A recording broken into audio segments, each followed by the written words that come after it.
Ajin pa di pa makaamo apo nga iti sabsabot ket mabaling nga pagtuno kita nya to namayat ka nga pagtuno ka na ito kay.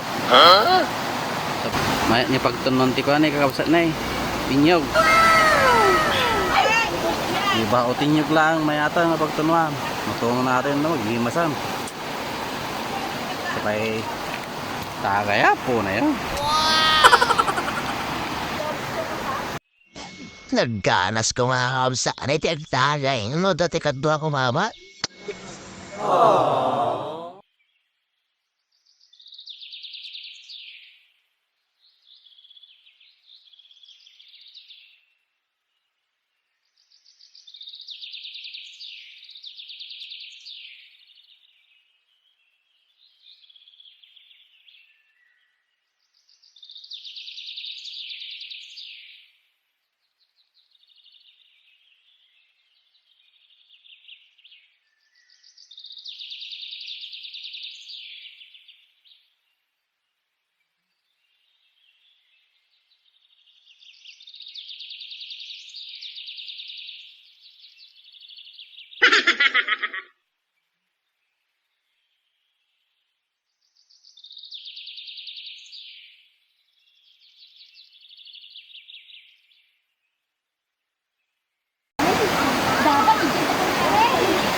Ganas pa nakatuno na ay kuya.